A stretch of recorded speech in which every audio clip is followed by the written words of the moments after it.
Trademark classes. What are they? What do they mean? How do they relate to you? How do you file them? What do you pick? And what happens if you select the wrong trademark class?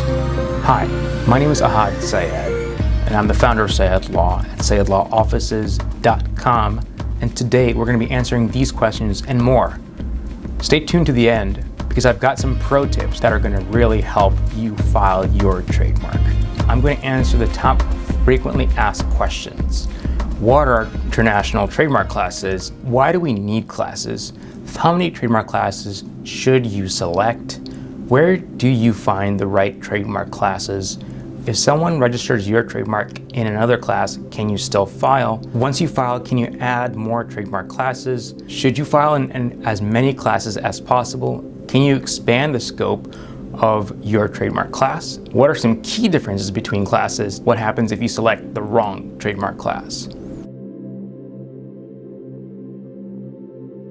There are a total of 45. We'll discuss classes 1 through 45, excluding special use case classes such as A, B, and 200. The classification system is critical because trademarks identify your source of goods and or services from that of your competitors.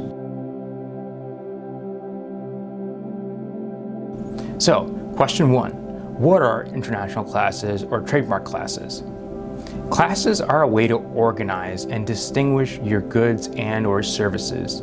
Each trademark must fall into one or more international class of goods or services.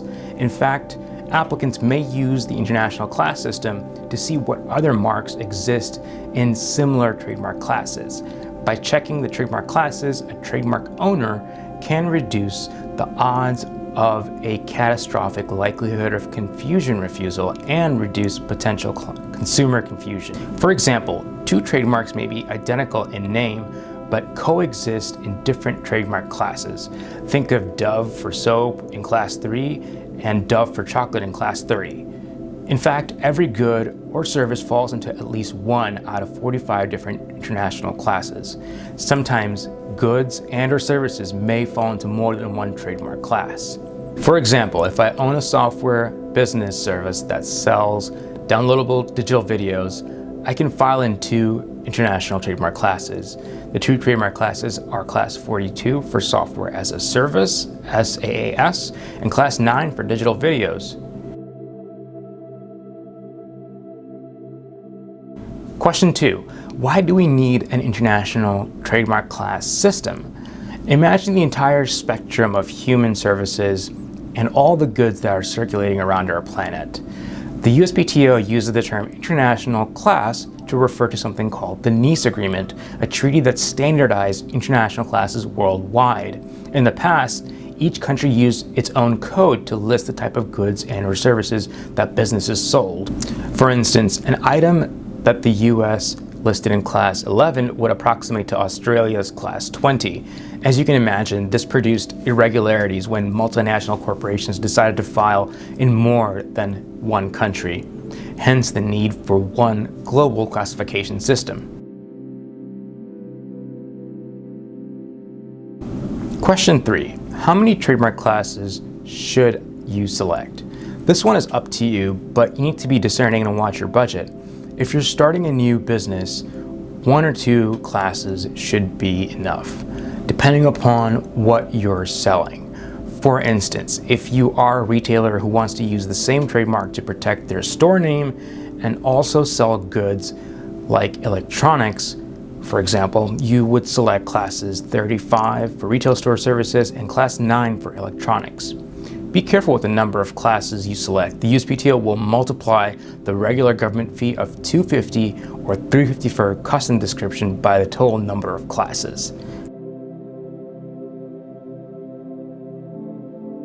Question 4. Where do I find the right international class? This one is relatively easy. Go to Google and type in Trademark ID Manual, or click on the link I put in the description below. In the field at the center of the page, type in the common word to describe your goods or services. Fancy terms won't work on the Trademark ID Manual, and not every good or service is there. If your good or service does not appear, then you don't need to worry. but you may need to provide a custom description with the T's standard application. If that's the case, then your application will cost $350 for a custom description rather than $250 for a standard application. Question 5. If someone registers my trademark in another class, can I still file? It depends. So long as the classes are unrelated, it is fine. The USPTO calls related classes coordinated classes. In addition, goods and or services between the two must not travel in the same trade channels. For example, Delta is a trademark for airline services in Class 39 and faucets in Class 11. Here, the nature of these goods and or services are so different that they do not travel in the same trade channels, and therefore there's no consumer confusion. On the other hand, if the goods and or services are too close or overlapping, think toys in Class 28 and electronics in Class 9, there's a higher risk of receiving a likelihood of confusion refusal. As you can see, identical names can coexist on the trademark register provided that they don't offer the same goods or services. Think of Dove for chocolate or Dove for soap. By the way, if you found any of this information helpful, please be sure to hit that like button. It helps me make more engaging content for you to watch. Now, back to the questions. Question 6. Once I file, can I add more trademark classes? My clients often ask me whether they can add an international trademark class after filing. The answer is yes, but not to the same application. In other words, if you wish to add one or more international trademark classes to an application, then you must file a new application with the new class or classes. Pro tip: pick the broadest description you can. The USPTO will allow you to clarify or limit, but not broaden the identification of goods or services. Question 7. Should I file in as many trademark classes as possible? No, you should not. File only in the classes in which you are primarily either 1, currently selling goods or services, or 2, in which you reasonably intend to sell goods or services. Selecting more than one international class may become very pricey. The USPTO trademark filing fee is multiplied by the number of international classes selected. For instance, each application is either $250 or $350. Therefore, it is easy to pay $500 to $700 for 2 classes, or $750 to $1,050 for 3 trademark classes, and so on. Of course, this does not take into consideration fees for renewals and other maintenance fees. Question 8. If you file, can you expand the scope of the class? The answer to this question is no.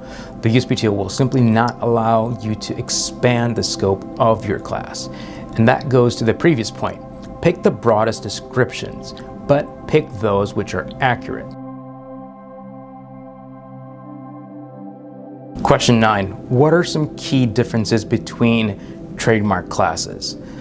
There are many differences between the classes. However, the biggest difference is between goods versus services. As explained above, goods are found in trademark classes 1 through 34, while services are found in classes 35 through 45. Think about what you want to protect. For example, if you're putting a trademark on a computer program, then you're selling a good. If your trademark is used to promote IT consulting, then it's a service. If both, then you may want to consider 2 classes. Question 10. What happens if you select the wrong trademark classes? Selecting the wrong international class could lead to a rejection letter called an office action. For instance, after you file a trademark, an examining attorney at the USPTO will review your application to ensure the correct international class is selected. In addition, the examining attorney will attempt to review your specimen if filed or eventually filed. Simply put, a specimen is proof of use in commerce. Applications struck down often feature specimens not displaying the associated goods and or services with the mark. And because expanding a trademark's description, officially called an identification, is prohibited, the USPTO will refuse to register a trademark. Here is an example of selecting the wrong trademark class.